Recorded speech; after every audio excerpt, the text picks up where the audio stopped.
이 시간 우리 하나님 말씀 봅니다. 요한복음 3장 26절로 30절입니다. 교독합니다. 그들이 요한에게 가서 이르되 라삐여, 선생님과 함께 요단강 저편에 있던 이 곧 선생님이 증언하시던 이가 세례를 베풀매 사람이 다 그에게로 가더이다.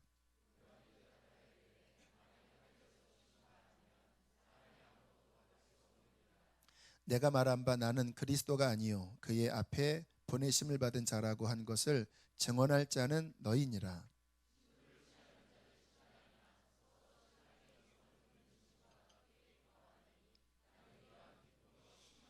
함께 있습니다. 그는 흥하여야겠고 나는 쇠어야 하리라 하니라. 아멘. 모든 사람들의 내적인 갈망 가운데 하나가 한 번밖에 없는 인생을 좀 의미 있게 사는 것이죠. 그냥 내가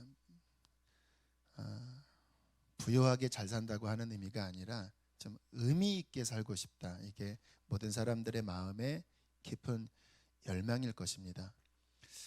살아가면서 현실에 또 그 생각이 퇴색되면서 흐려질 수도 있겠지만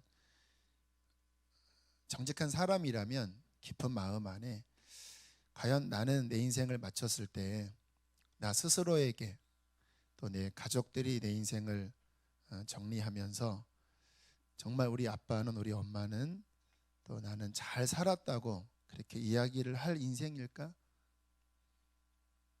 우리는 다 그러한 생각을 아마 깊은 곳에 가질 것입니다. 그런데요, 내 인생이 정말 잘 살았냐 못 살았냐는 내가 어떻게 내 인생을 판단하느냐, 가족이 판단하느냐에 달려있지 않고 하나님 앞에 섰을 때 하나님이 인정하실 때야만이 그 사람은 잘 산 것입니다. 하나님이 어떻게 보시는가? 우리가 하나님 앞에 서게 될 때에 일어날 일들에 대해서 성경은 몇 군데 말씀을 하고 계십니다. 마태복음 25장 21절에 보면 그 주인이 이르되 잘하였도다 착하고 충성된 종아. 주인이 누굽니까? 만민의 심판자이신 예수 그리스도이십니다. 사람이 아니라 만민의 심판자이신 예수님이 내 인생의 총결산하는 그 심판대 앞에 섰을 때 잘하였도다. 너 참 잘했다. 내가 너를 인정한다. 여러분, 이 음성을 듣는 것보다 더 행복한 일이 어디 있겠습니까? 하나님께로부터 그 음성을 듣는데요. 네가 적은 일에 충성하였으니 내가 많은 것을 내게 맡기리니 내 주인의 즐거움에 참여해라. 이제 앞으로 너에게 펼쳐질 영생은 천국의 잔치에 너는 큰 은혜와 영광 가운데 내가 보상해 줄 것이다. 여러분, 저는 이 음성을 듣는다면 정말 원이 없겠습니다. 또 다른 성경에 이렇게 말씀을 하고 있습니다. 인자가 자기 영광으로 모든 천사와 함께 올 때에, 역사의 끝이죠. 자기 영광의 보좌에 앉으리니, 예수님만이 왕의 왕이십니다. 모든 민족을 그 앞에 모으고, 여기 우리도 포함되어 있겠죠. 각각 구분하기를 목자가 양과 염소를 구분하는 것 같이 하여 오른편은 양, 왼편은 염소의 무리를 모으고 이렇게 말씀하십니다. 그때 임금이 그 오른편에 있는 자들에게 이르시되 내 아버지께 복받을 자들이여, 나와 창세로부터 너희를 위하여 예비된 나라를 상속받으라. 그러면서 주님이 하신 말씀이 내가 굶주렸을 때 먹을 것을 주었고, 내가 헐벗었을 때에 옷을 주었고, 내가 병들었을 때에 나를 돌아보았고, 내가 옥에 갇혔을 때에 와서 나를 면회해 주지 않았느냐. 그랬더니 사람들이 언제 그랬습니까? 여기 나를 믿는 지극히 작은 자 하나에게 한 것이 곧 나에게 한 것이다. 복받을 자들이여, 내 아버지께서 예비하신 그 영원한 나라를 상속받으라 라고 말씀을 하십니다. 왼편에 있는 자들에게는 반대 말씀하십니다. 저주를 받은 자들아, 나를 떠나 마귀와 그 사자들을 위하여 예비된 영원한 불에 들어가라. 너는 앞에 사람과 같이 너는 나를 돌보지 않았다. 언제 그랬습니까? 나를 믿는 지극히 작은 자 하나에게 한 것이 하지 않은 것이고 나에게 하지 않은 것이다. 주님이 이렇게 말씀을 하신다라는 거예요. 지난주에도 제가 성경 읽다가 마태복음의 그 부분을 읽었는데요, 좀 고민되더라고요. 내가 과연 헐벗고 굶주리고 가난한 자들을 내가 얼마나 돌봤나. 그런데 주님의 생각인지 내 스스로의 생각인지 모르지만 그런 생각이 들었어요. 육적으로는 헐벗지 않아도 얼마나 영적으로 헐벗는 자들이 많이 교회에 찾아오는가. 육적으로는 배고프지 않아도 영적으로 막 허기진 사람들이 얼마나 많이 찾아오는가. 육적으로는 병들지 않아도 영적으로 병든 사람들이 얼마나 많나. 제가 기도할 때마다 안타까운 분들이 그런 분들이거든요. 육적으로는 감옥에 가지 않아도 영적으로는 죄에 묶여서 마귀의 감옥 안에 슬퍼하는 사람들이 얼마나 많나. 그런데 내가 복음의 말씀을 전하면서 그들을 먹이기 위하여, 그들을 씻기 위하여, 그들을 입히기 위하여, 그들을 치유하기 위하여, 그들을 풀어내기 위하여 막 기도하고 말씀 전하고, 또 가끔 어떤 분들은 그렇게 마음의 회복을 얻었습니다.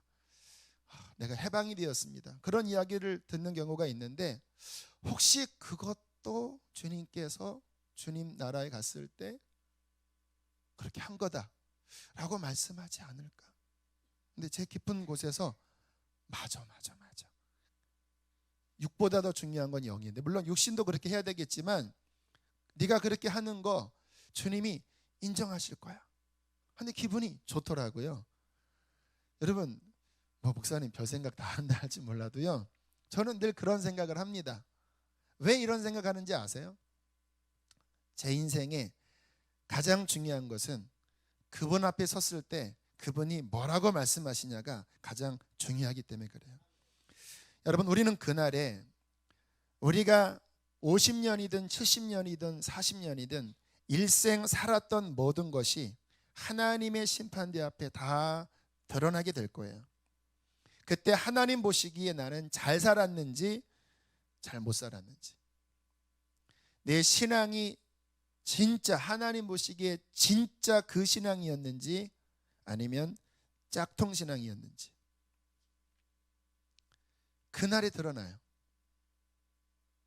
이 땅에서는 사람들이 와, 당신 신앙이 좋습니다, 그렇게 칭찬했을지 몰라도 모든 것을 다 아시는 하나님 앞에, 중심을 보시는 하나님 앞에 드러났을 때 주님 보시기에 아니면 아닌 거예요.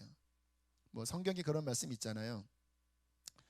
나보러 주여 주여 하는 자, 귀신을 쫓아내고 능력을 행하고 선지자 노릇하는 자들이 주님 앞에 섰을 때에 주님이 도대체 너 누구냐, 내가 너를 도무지 알지 못하느니 너는 나를 떠나가라, 그런 음성을 들을 자가 많다고 주님이 말씀하셨잖아요. 그래서 제가 정신 차리려고 하는 거예요. 제가 이렇게 사역하지만 진짜 하나님의 눈앞에 내가 인정받을 신앙인지를 서슬퍼렇게 말씀으로 나를 비추면서 또 막 괴로워하면서 그렇게 하나님 앞에 나아가려고 몸부림치는 거예요. 그날에 사람들한테는 인정받지 못했지만 하나님 보시기에는 인정받을 자들도 많을 것입니다. 사람의 눈과 하나님의 눈이 달라요. 뭐 정말 저 부엌에서 또는 저 길거리에서 안내를 했는데 아무도 못 알아주는 사람이었어요. 그런데 그분은 하나님 앞에 진실하고 늘 회개하고 하나님 사랑해서 나 같은 자가 무슨 어디 나갈 수 있냐, 그냥 이거라도 내가 정말 파 하나 다듬는 것이라도 감사하지 하면서 그렇게 감격하고 울고, 그런 사람과 또 뭔가 나는 잘났고 뭔가 나는 능력이 있고 하면서 그 속은 깨끗하지 않은데 깨끗한 척, 그런 척, 목사인 척, 주님 앞에 섰을 때는요, 저는 압니다. 주님이 누구를 더 인정해 주실지. 제가 이 땅을 살아가면서 제 삶을 막 움직이게 하는 그 동력은 뭐냐면요, 주님 앞에 서는 날 주님으로부터 인정받는 자가 되기를 원하는 것입니다. 이 마음을 갖고 신앙생활을 할 때 우리는 그나마 바른 길로 갈 수 있을 것입니다. 성경을 읽는 이유도 실은 그것 때문에 있는 거예요. 자, 그런 측면에서 우리가 오늘 말씀을 볼 텐데, 세례 요한을 볼 텐데요. 어떤 측면에서 볼 거냐면, 그 성경에 보면 세례 요한은 특별한 인물 가운데 하나입니다. 예수님께서 세례 요한을 향하여 뭐라고 말씀하셨냐면, 내가 오기 바로 전까지, 그러니까 이제 복음이 온 다음에는 좀 상황이 달라지겠지만, 구약부터 그 선지자 시대, 나의 시대 이전까지 여인이 낳은 사람 중에 제일 큰 자가 요한이다. 그리고 요한이 태어날 때 천사가 뭐라고 예언을 했냐면, 그는 주 앞에 큰 자가 될 것이다. 무슨 의미입니까? 도대체 주님 앞에 큰 자면 대통령입니까? 왕입니까? 그게 아니라 하나님 보시기에 아주 크게 인정받을 자라는 거예요. 사람의 눈과 다르게. 도대체 세례 요한은 어떠한 사람이었길래, 인간적으로 보면 세례 요한은 오늘날 IS 참수당한 사람이에요.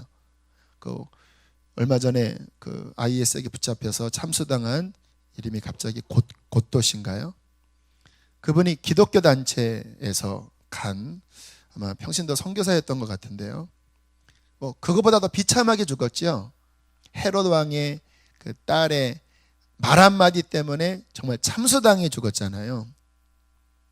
그런데 하나님은 여인이 낳은 자 중에 예수님 이전 시대 가장 큰 자고 주님 앞에 크게 인정받을 자라고 말씀을 하셨다면, 도대체 무엇 때문에 주님은 세례 요한을 칭찬하셨을까? 왜 우리가 이 부분을 살펴봐야 되냐면, 우리가 신앙생활을 하면서 여러분, 영적으로 주님 앞에 인정받을 것은요, 생명 걸고 추구해야 합니다. 붙잡으셔야 돼요. 천국은 침노하는 자의 것이거든요. 요한은 그렇고 나는 내 마음대로, 이러면, 이런 열정이 없는 사람들은 주님 앞에 바로 못 섭니다. 주님, 나도 그 믿음 되게 해주십시오. 나도 참수당하게 해달라 이런다기보다는, 주님 인정받을 나도 그 믿음 되게 해주십시오. 오늘 두 가지를 좀 살펴보겠습니다. 자, 세례 요한에 대하여 구약에 예언한 내용을 좀 먼저 살펴볼게요. 찾지 않고 그냥 제가 읽으면서 여러분 마음으로 좀 들으시면 좋겠어요. 이사야 40장 6절부터 8절에 세례 요한의 사역에 대하여 이렇게 예언을 해 놓았습니다. 이 말씀이 세례 요한 인생의 핵심 요약 정리예요. 말하는 자의 소리여 이르되 외치라. 요한의 인생은 뭐냐면 말하는 자의 소리입니다. 여기서 말하는 자는 누구냐면 하나님입니다. 하나님의 소리예요. 하나님의 소리를 너는 외쳐라. 그러니까 요한의 인생은 뭐냐면 하나님의 소리, 하나님의 말씀의 통로가 되고, 그 말씀에 사로잡혀서 그 말씀의 통로가 되는 것이 세례 요한의 인생이었어요. 무엇이라 외치리이까? 이것을 외치라고 했습니다. 모든 육체는 풀이요, 그 모든 아름다움은 들의 꽃과 같으니 풀은 마르고 꽃은 시들면 여호와의 기운이 그 위에 불미라. 이 백성은 실로 풀이로다. 풀은 마르고 꽃은 시드나 우리 하나님의 말씀은 영영이 서리라. 요한이 뭐라고 외쳤냐면, 이 세상의 모든 인생들아, 이 땅의 영광은 풀과 꽃이다. 그런데 그 모든 것은 시들어버릴 것이지만 하나님의 말씀은 영원한 것이다. 하나님의 말씀이 영생을 준다. 말씀을 받아들여라. 이 말씀을 받아들이는 자는 영원히 살 것이다. 그게 세례 요한의 사역의 핵심이었다라는 거예요. 누가복음 3장 2절에 보면 세례 요한이 사역 시작할 때 뭐라고 나오냐면요, 하나님의 말씀이 빈들에서 사가랴의 아들 요한에게 임한지라. 하나님의 말씀이 빈들에서 사가랴의 아들 요한에게 임하면서 말씀을 외치기 시작했고 세례 요한이 된 거예요. 세례 요한은 어떠한 사람입니까? 말씀의 사람입니다. 요한의 인생은 무엇이 붙잡았습니까? 말씀이 붙잡았어요. 요한은 어떻게 살았습니까? 하나님의 말씀을 살았어요. 우리가 요한의 인생에서 정말 핵심적으로 본받을 것이 뭐냐면 요한은 말씀에 귀속된 사람이었다라는 거예요. 여러분, 이 세상에서 정말 가치 있는 것은요, 하나님 말씀밖에 없습니다. 여기 앞에 오늘 권사 취임 때문에 꽃꽂이를 했는데요, 주님이 외치라고 했잖아요. 너희 인생들은 풀이고 그 인생들이 추구하는 영광은 풀의 꽃과 같다. 예쁘지요? 근데 몇 개월 지나지 않으면 어떻게 되는지 아세요? 이렇게 됩니다. 제가 오늘 꺾어왔습니다. 이게 여러분 인생이라는 거예요. 이게 여러분의 미래가 보이십니까? 한 1, 20년 뒤에 여러분 이렇게 될 거 아세요? 이게 여러분의 인생이에요. 지금 이렇게 꽃처럼 예쁜 20대, 30대 중반의 아가씨, 또 우리 자매님들 이렇게 돼요. 이렇게. 이게 인생이에요.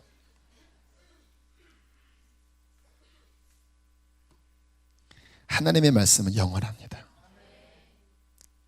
신앙이 뭔지 아십니까?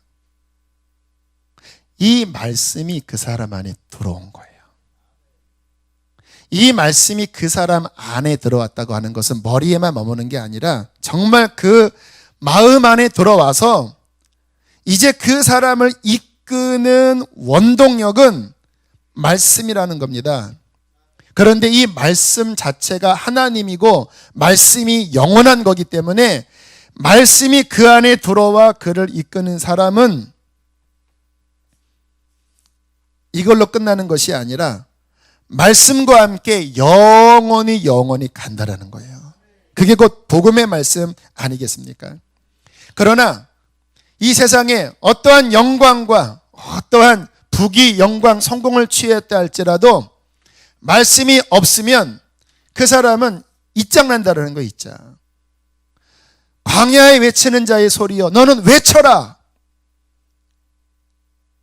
육체는 풀이고 그 모든 영광은 꽃이다. 인생에 바람이 불면서 그것은 메말라진다. 그러나 하나님의 말씀만이 영원하다고 전해라. 신앙이 무엇입니까? 성경책 들고 교회 왔다 갔다 하는 게 신앙이 아니에요. 교회에 등록되어 있다고 신앙이 아닙니다.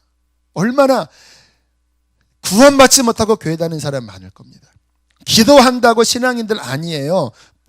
불교 다니는 사람은 더 열심히 불공들입니다. 좀 봉사활동 한다고 신앙인 아니에요. 믿지 않는 사람들, 박애주의자들 더 열심히 어떠한 선한 일을 합니다. 그러면 성경적으로 도대체 신앙인은 뭐냐?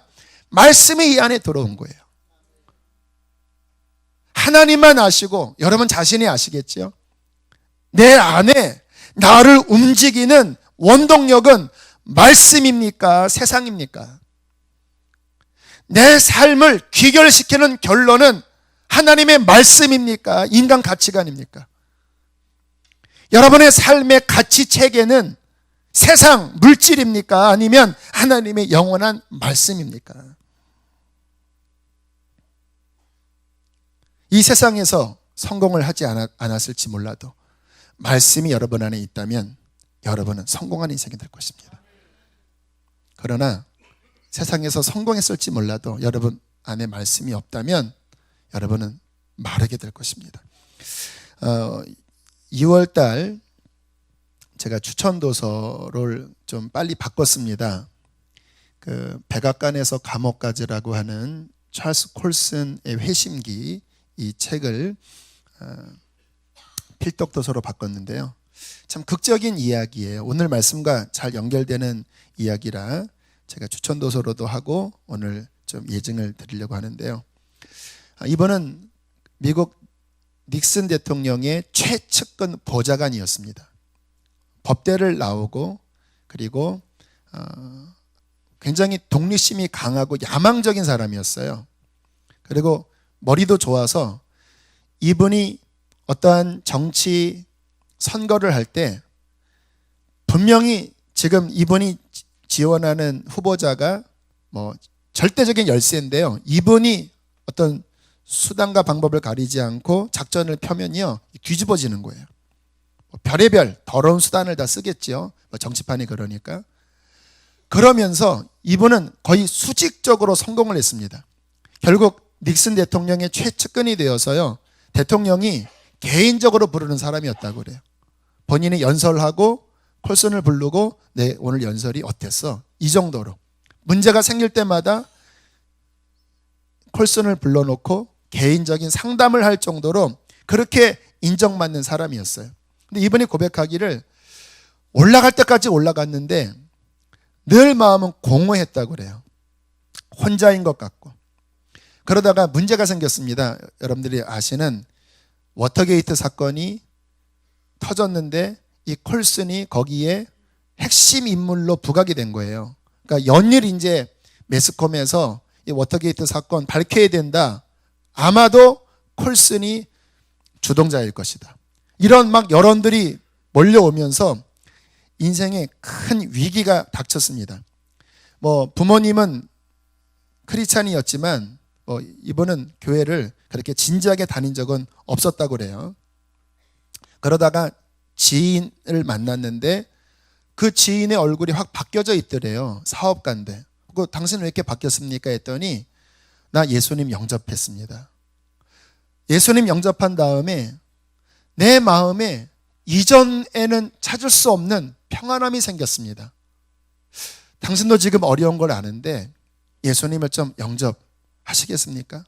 근데 어떻게 영접할지를 모르겠더래요. 본인은 예수님에 대해 생각할 때 그냥 위대한 성인 또는 도덕가 그 정도로 생각했지 그분과 개인적인 관계를 맺고 그분의 말씀을 받아들이는 이거는 전혀 아니라고 생각했고 자신의 의지와 야망으로 살았던 사람인데 예수님을 영접하라고 하는 이야기를 듣고 한번 생각을 해봤대요. 그리고 순전한 기독교라고 하는 책을 하나 받고 또 성경을 보면서 이제 예수님에 대해서 진지하게 생각을 해봤는데요. 이분이 충격을 받았다고 합니다. 본인은 예수님과 그의 말씀이 그냥 도덕적인 정도로 생각했는데 본인이 알고 보니까 둘 중에 하나더래요. 예수님은 하나님이든지 사기꾼이든지. 주님이 하신 말씀이 도덕적인 말씀을 한 게 아니라 나는 하나님이다. 너희의 죄를 씻기 위하여 하나님이 인간이 되어 십자가에 달려 죽고 부활했다. 그러니까 인간의 도덕적인 상식으로는 말도 안 되는 이야기를 하셨다라는 거예요. 그래서 신앙은 뭐냐면 지적으로 동의하는 게 아니라 정말 예수님이 하나님이라면 내 인생을 내려놓고 그분과 그분의 말씀을 받아들이든지 아니면 어정쩡하게 신앙생활을 하지 말고 미치광이다라고 버리든지 이제 이 기로의 선거예요. 그러면서 책을 보고 성경을 보면서 그 예수님의 인생이 만약에 미치광이었던지 거짓말이었다면 그 이후에 수십억의 사람들의 인생을 어떻게 바꿀 수 있었는가? 지금도 이 세상을 움직이는 가장 큰 힘이 기독교라는 것을 나도 알고 있는데 거짓말을 하는 사람의 이야기였다면 이렇게 될 수 없을 것이다. 본인은 변호사니까 그 판례에 대한 이야기 생각이 났대요. 판례는 뭐냐면 앞에 재판이 그렇다고 하면 그 뒤에 재판은 이 재판의 영향을 받아 그런 결론을 맺을 수 있는 게 판례잖아요. 역사상 수많은 사람들이 그것을 믿고 따랐던 판례가 있는데 이거를 내가 부정하면서까지 예수님이 하나님 되심을 버릴 수 없더래. 그리고 그분의 말씀을 면밀히 살펴보니까 하나같이 정직하고 의로운 하나님의 말씀이더래요. 결국 이분이 굴복하고 예수님을 본인의 주님으로 받아들였습니다. 무슨 말이냐면 하나님의 말씀이 그 안에 들어왔어요. 그러면 이제 어떻게 살아야 되죠?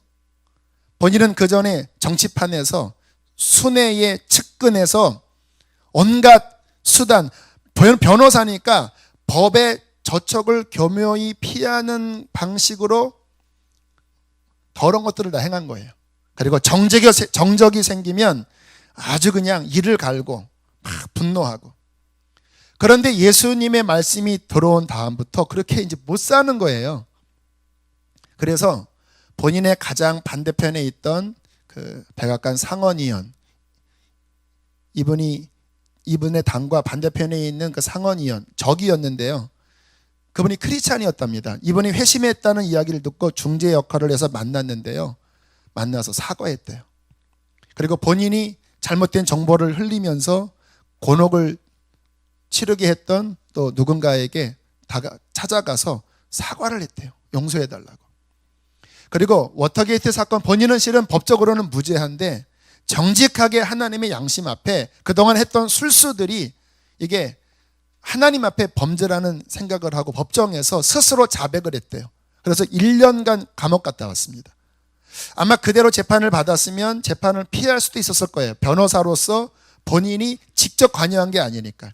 그런데 하나님의 말씀이 들어오니까 그 외에 다른 죄를 자백하면서 1년간 감옥 생활을 했어요. 이분이 고백하기를요, 감옥에 갔는데 내 양심은 자유를 얻었다고. 그리고는 주님과 동행하면서 그 이후에 이분의 삶은 감옥 교도소 선교를 하는 그 인생으로 이분이 바뀌었어요.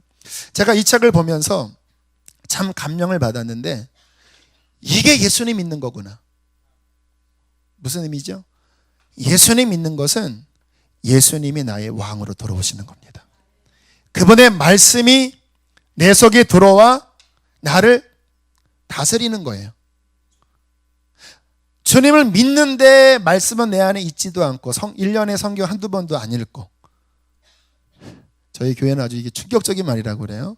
성경을 1년에 한두 번도 안 읽으면 인간도 아니다라는 말이, 말씀을 많이 읽은 걸 떠나서 말씀이 내 삶을 움직이지도 않고, 그래서 내가 그 전에 살아왔던 내 육신의 방식이 내 삶을 이끄는 동력이라면 그 사람은 하나님의 사람이 아닙니다. 하나님 인정하지 않아요.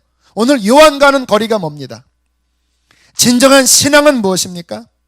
하나님의 말씀이 내 안에 들어와 그 말씀이 나를 다스리는 것입니다. 말씀이 나를 다스릴 때 주님이 나를 다스리는 거예요. 말씀이 내 안에 들어온 게 곧 예수가 들어온 거예요. 저는요, 겸손하게 고백하는 것은 뭐냐면, 제가 신앙생활을 어릴 때부터 하면서 주님을 영접했잖아요. 그리고 정말 하나님의 말씀을 그렇게 열심히 읽었어요. 말씀이 제 속에 들어왔거든요. 그리고 그 이후부터 보면, 물론 초기에는 제 마음대로 사는 것들이 많았지만 말씀이 자꾸 들어오니까 어떠한 시간 이후부터는 하나님의 말씀이 저를 다스리기 시작했습니다. 뭐를 하려고 하면 자꾸 이 속에서 말씀이 저를 막 훈계합니다. 너 그거 아니야. 너 그러면 안 돼. 내가 원하는 건 이거야. 밤낮 말씀이 저를 교훈해요. 그리고 지금껏 저는 날마다 말씀을 읽습니다. 오늘도 새벽에 일어나서 전도서 12장 다 읽고, 또 열왕기상 8장부터 11장까지인가 읽고, 주일날 설교해야 되는데도 말씀이 너무 재밌으니까 지금껏 말씀을 읽어요.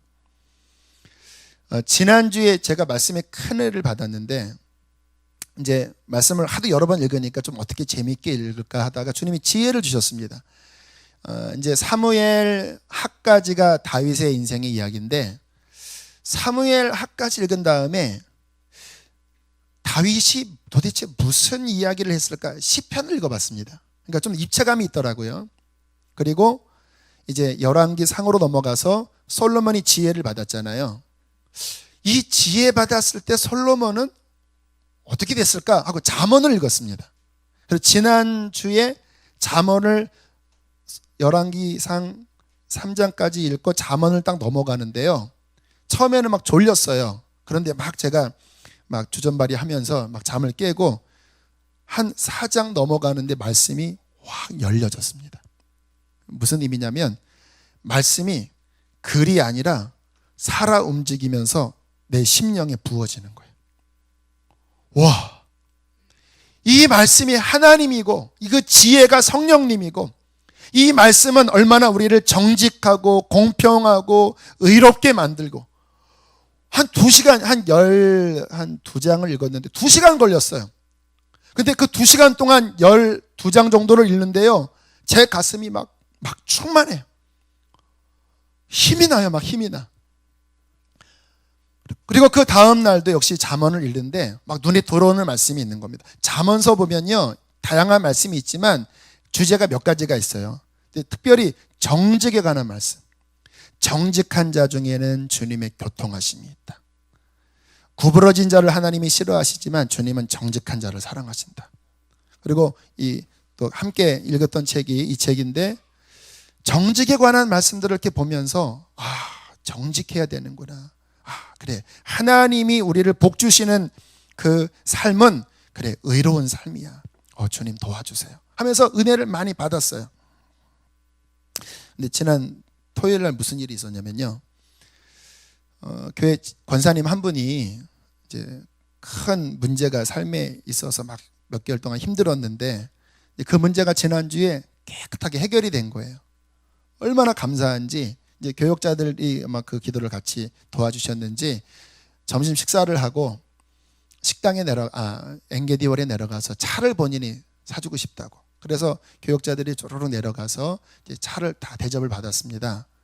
그리고 이제 그 권사님이 저한테 커피를 주셨어요. 이제 저한테 딱 보더니 하시는 말씀이, 목사님도 기도하셨죠? 이러시는 거예요. 제가 기도 안 했거든요. 근데 직접 저한테 기도 부탁은 한 적은 없고 제가 돌아서 2번은 들었었습니다. 지금 이런 어려움이 있습니다. 다른 사람 통해서. 그리고 참 많이 힘드시겠다 하고 끝났어요. 근데 갑자기 딱 얼굴을 맞대고 기도하셨죠 하는데 제가 뭐라고 했냐면, 저 몰랐어요 하고 제가 싹 모면을 했습니다. 저 몰랐거든요. 근데 올라왔는데 네가 뭘 몰랐냐? 알았지. 직접은 몰랐어도 들었잖아. 그러니까 이게 교묘하게 피해간 거잖아요. 이건 또 아니다. 말씀이 나를 지배하려면 내가 굴복해야 되잖아요. 어떻게 해야 됩니까? 이실직고를 해야 되겠다. 그래서 문자로, 권사님 저 그거 알았습니다. 직접은 못 들었지만 제가 이렇게 들었었는데 그 순간 제가 좀 당황해서 거짓말했습니다. 죄송합니다. 기도하겠습니다. 제가. 그리고 너무 기쁩니다. 그것이 잘 해결돼서. 그리고 문자를 보내고 그리고 책상에 무릎 꿇고 간절하게 성령의 주신 마음 따라서 기도를 했어요. 그 마음이 평안해요. 작은 일일 수도 있고 작은 일이 아닐 수도 있어요. 또 저의 삶이 그렇다고 모든 면에 완벽히 정직하지도 않아요. 그러나 지난 주간의 잠언서를 보면서 주님의 정직과 공평한 도를 받고 은혜를 받았는데, 그 내 안에 들어온 말씀이 저의 부정직함과 부딪혀서 그 말씀을 내가 예스하느냐, 내가 잘못했다고 회개를 할지언정 말씀을 예스하느냐, 아니면 말씀의 은혜는 받았지만 내 삶에 이렇게 좀 어려울 때는 그냥 모면하고 덮어놓고 지나가면서 말씀을 사장시키느냐. 작지만 작지 않은 일입니다. 주님 앞에 설 때 주님이 인정하시는 거는요, 큰일 한 거를 보시는 게 아니에요. 나의 정직한 말씀, 나의 말이, 곧 나의 말은 나의 인격이잖아요. 예수님의 말씀은 예수님의 인격이잖아요. 그분의 말씀이 내 안에 들어왔을 때 예스하고 나를 굴복하고 따라가는 것은 그분의 인격을 존중하는 겁니다. 그것이 그분의 주대심입니다. 주인이니까. 그런데 말씀이 들어오지도 않고 들어왔는데 그 말씀을 내가 순종 안 하면 그분의 인격을 거절한 거잖아요. 그분의 주대심을 부인한 겁니다. 그러면 그건 신앙이 아닌 거예요. 여러분, 우리의 신앙생활, 하나님 앞에 인정받는 핵심은 영원한 하나님의 말씀이에요. 이 말씀이 여러분의 심령에 계속 들어가는 것은요, 이거는 그냥 우리 교회가 뭐 그렇게 성경 읽기를 강조한다라고 그 정도로 하기에는요, 너무나 중요한 가치예요. 저는 우리 교회가 다른 어떠한 것보다도 하나님의 말씀을 핵심 가치로 잡았다는 것에 대해서 저는 기뻐합니다. 제대로 잡은 것 같아요. 지난주에 한 집사님 만나서 참 그런 교제를 나눴어요. 이 교회에서 성경을 하도 읽으라고 해서 작년부터 성경을 읽기 시작했대. 직장 출근하면서 차 안에서 읽고 또 직장에서 틈나는 대로 읽고. 제가 너무 감사해서 집사님 성경을 열심히 읽으시면서 뭐가 달라지셨나요? 그랬더니 이렇게 한번 생각하시더니 이렇게 대답을 하시더라고요. 전에는 지나치던 작은 죄가 이제는 걸립니다. 바로 그겁니다, 여러분. 전에는 그냥 지나쳤던 작은 죄가 이제는 마음에 걸려서 회개합니다. 그게 말씀이 우리 안에 움직이는 거예요. 그렇게 말씀이 우리 안에 움직여서 그 말씀에 순종되어질 때 요한처럼 하나님의 말씀의 통로가 되고 그는 주 앞에 큰 자가 되는 것입니다. 주님 앞에 섰을 때 그 인생을 달아보는 그 저울의 무게는 뭐냐면 그 안에 살아낸 말씀이 얼마나 있느냐예요. 지식 많이 쌓인 게 아니고, 물론 지식이 있어야 살아내니까 읽는 게 필요합니다. 그러나 그 읽은 말씀이 성령과 순종으로 내 삶에 살아낸 무게만큼 하나님은 그 사람을 인정하십니다. 여러분, 인생의 성공자가 되십시오. 사람의 말, 인간의 전통이 아닌 하나님의 영원한 말씀이 여러분 안을 가득 채우게 하십시오. 그리고 여러분의 인생을 그 말씀에 걸면서 순종해 살아가 보세요. 그분 앞에 서는 날 주님은 놀라운 인정을 여러분에게 주실 것입니다. 두 번째, 요한이 본받을 두 번째 점은 뭐냐면요, 겸손입니다. 요한은 자기 분수를 아는 사람이었어요. 여러분, 제가 지난번 요한 설교할 때 얼핏 언급을 했는데 그 예수님 출연하셨을 그 당시에 예수님보다 요한이 훨씬 유명한 인물이었습니다. 센세이션을 일으켰어요. 그래서 사람들은 혹시 요한이 그리스도인가?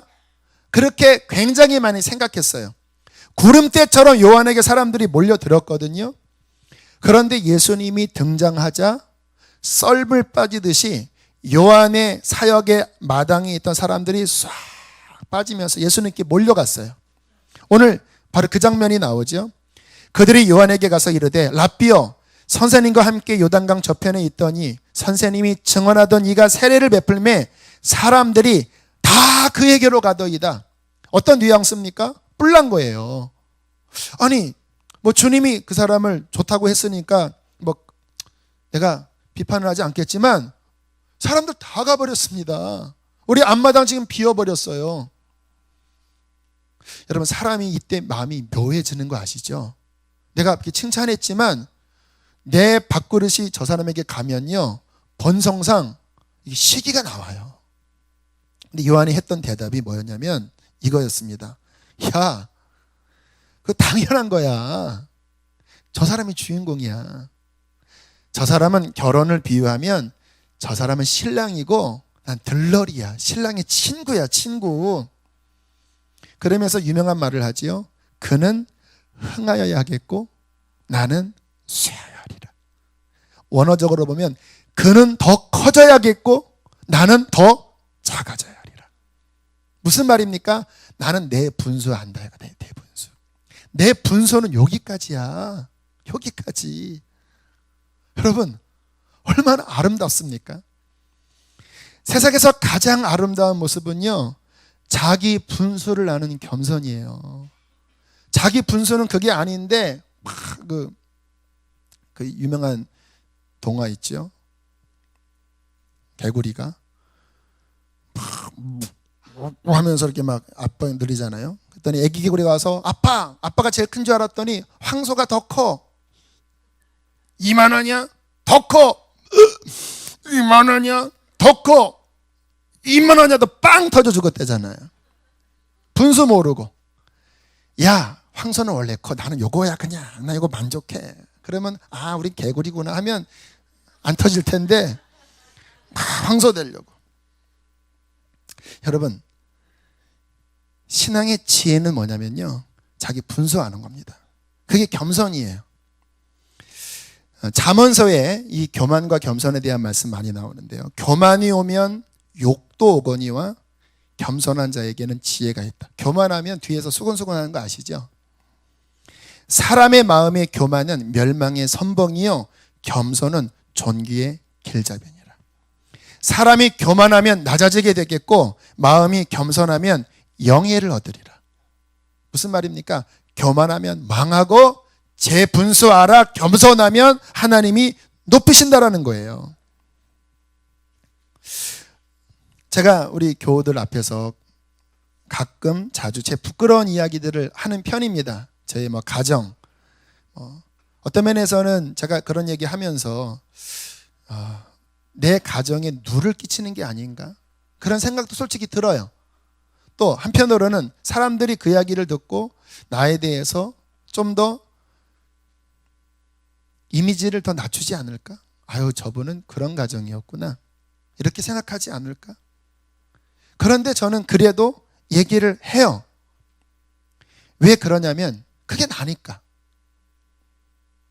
또 제가 얼마나 못났는지에 대하여 공부를 못하고 또 리더십도 별로 없다고 얘기를 자주 한 이유가 왜 그러냐면요, 지금 제가 이렇게 설교하고 많은 분들 앞에서 이렇게 말씀을 전할 때 저도 모르게 나는 많은 사람에게 가르치니까 내가 좀 잘났냐, 제가 이 생각을 하지 않으려고 제가 원래 얼마나 공부 못했고 리더십도 없었고 하는 이야기 자꾸 하는 거예요. 왜? 그게 나니까.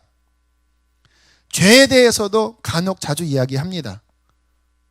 저희 실패했던 부분들, 더러웠던 부분들. 왜요? 그게 저니까. 그게 내 분수니까. 지금 제가 이렇게 사역하는 거룩한 측면이 나의 본질이 아니라 내 본질은 그거를 아니까 그렇게 이야기를 하는 거예요. 그런데 제가 또 이야기를 하는 이유가 뭐냐면요, 그렇게 고백하면 마음은 부끄럽거든요. 그런데 깊은 마음은 좋아요. 참 애매하지요? 나를 오히려 포장하고 막 감추고 난 그래도 좀 공부를 어느 정도 했습니다.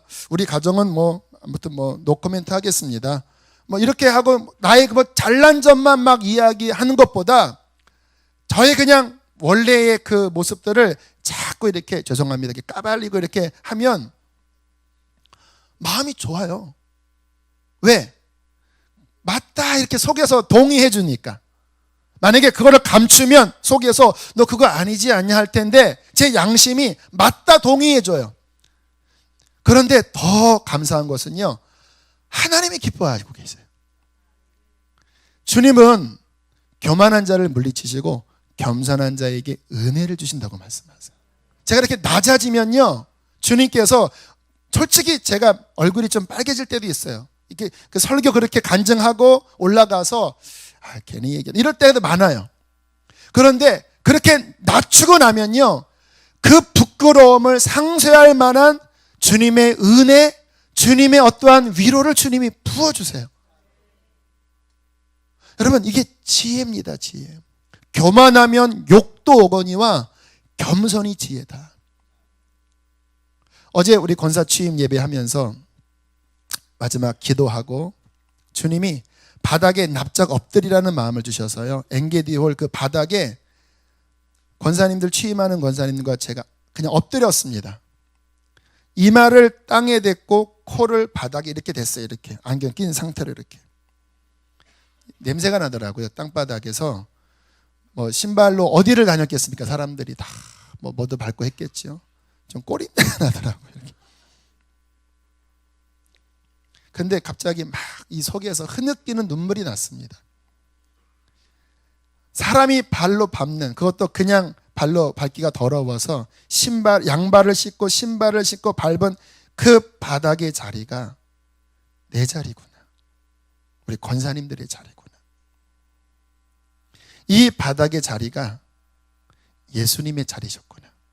그는 근본 하나님의 본체시나 하나님과 동등됨을 여길 것을 취하지 않고 자기를 비워 종의 형체를 가져 가장 무덤까지 내려가셨잖아요. 그리고 한참을 울었습니다. 바닥에 엎드려서 하나님, 이곳이 제가 처할 자리입니다.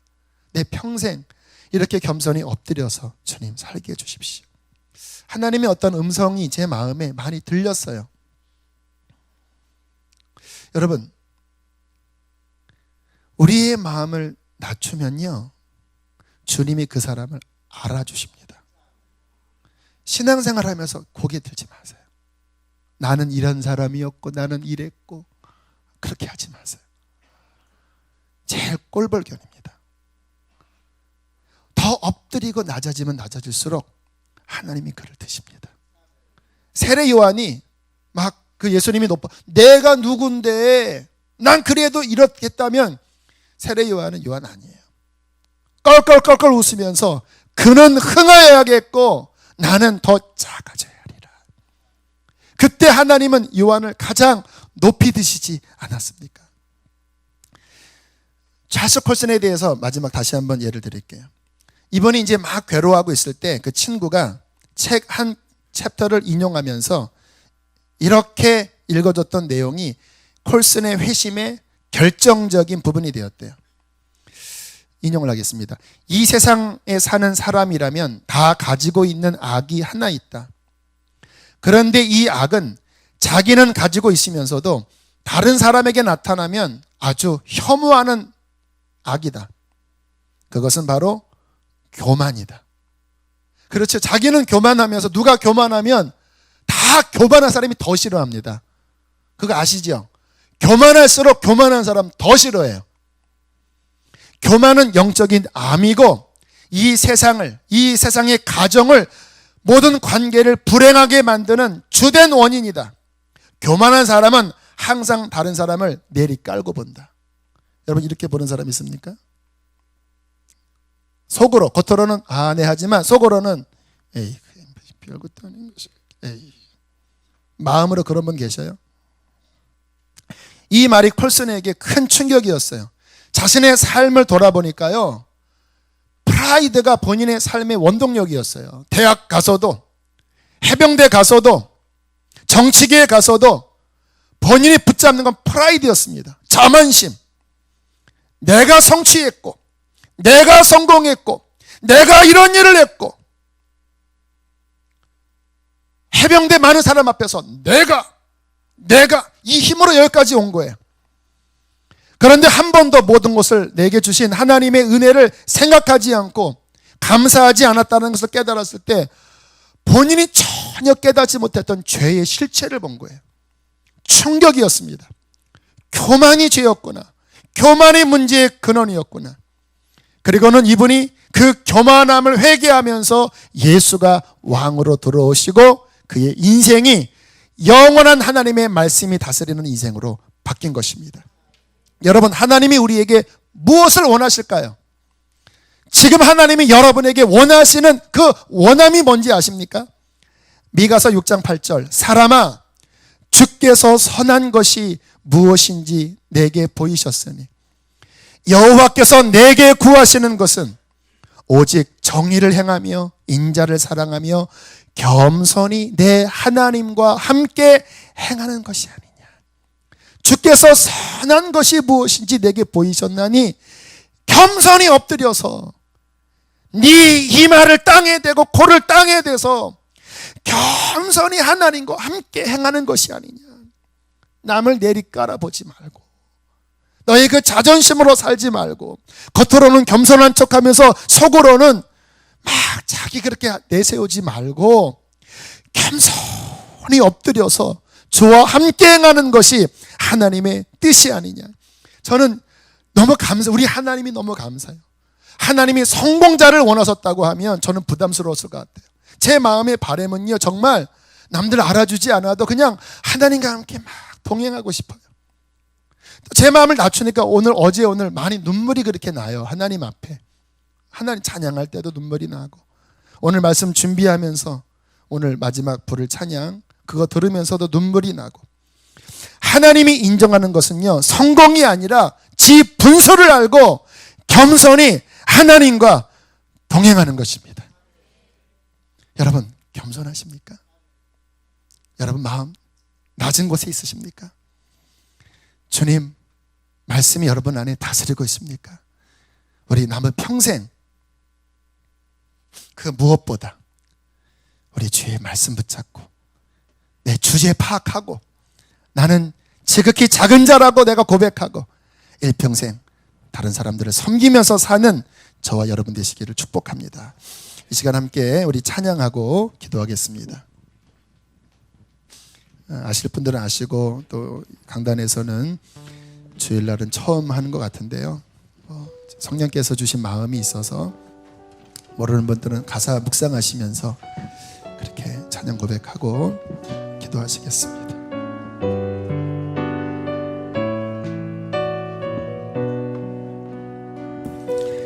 난 지극히 작은 자 죄인 중에 괴수 너희가 나 부르셔서 간절한 기대와 소망 부끄럽지 않게 십자가 전개하셨네.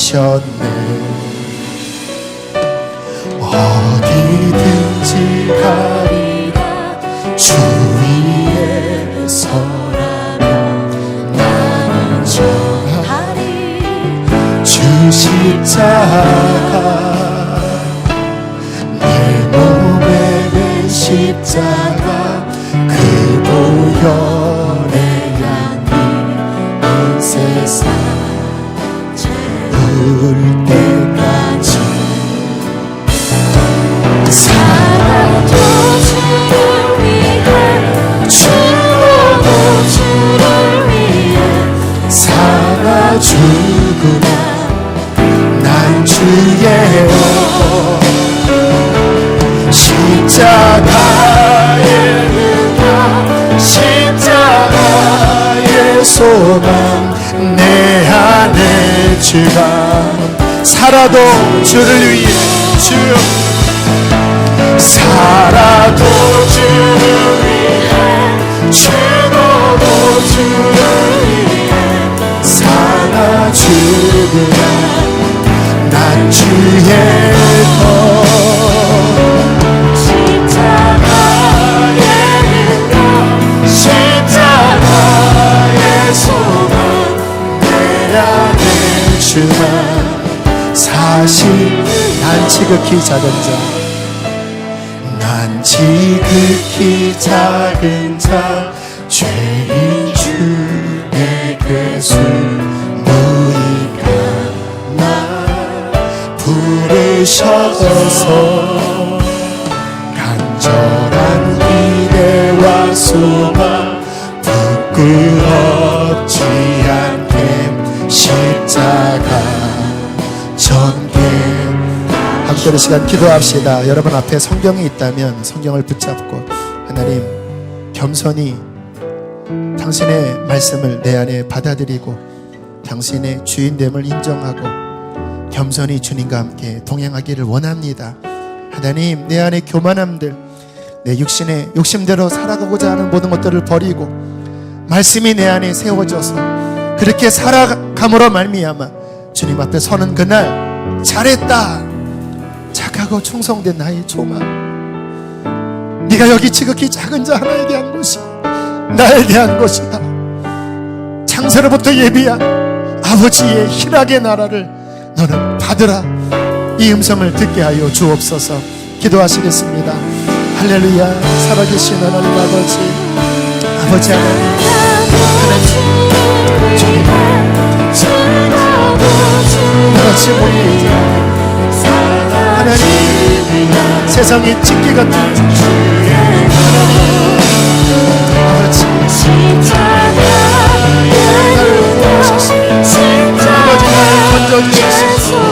나를 건져주셔서 하나님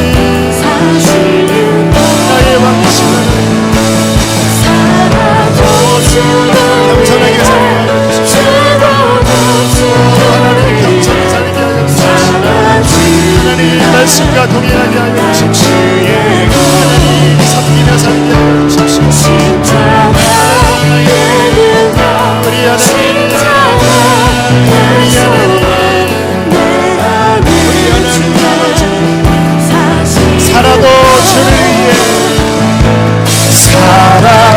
주를 위해 죽어도 주를 위해 살아 주느라 난 주의 것 십자가의 능력 십자가의 소망 내 안에 주가 사시는 것 살아계신 하나님 난 지극히 작은 자 죄인 중에 괴수 무익한 자였습니다. 그러한 나를 십자가의 구속의 은혜로 용서하시고 주님의 자녀 삼아주시고 하나님의 나라를 향하여 걸어가는 십자가의 백성 되게 하시니 감사합니다. 주님 하나님의 말씀이 내 안에 시작되었습니다. 더 우리 안에 세워지게 하여 주십시오. 내 생각을 내려놓고 말씀을 순종하며 살아가게 해주십시오. 하나님 모든 교만함 다 버리고 나의 자만심 다 버리고 주님 앞에 엎드려서 십자가 지고 주님을 따르게 하여 주십시오. 우리의 소원 하나입니다. 주 앞에 서는 그날 요한처럼 주 앞에 인정받는 자로 서게 하여 주시옵소서. 그렇게 성령으로 우리 안에 이루실 것을 믿고 찬양합니다. 귀한 예물 올려드립니다. 기쁘게 받아 주옵소서. 한 주를 주와 함께 동행하도록 말씀과 기도와 찬양으로 우리를 이끌어 주옵소서. 이제는 우리를 죄에서 건지신 예수 그리스도의 은혜와 하늘아버지의 그 크신 사랑하심과 성령의 감동 감화 겸손히 말씀과 동행하게 하심이 예배하는 모든 이들의 심령 속에 충만히 함께할지어다. 아멘.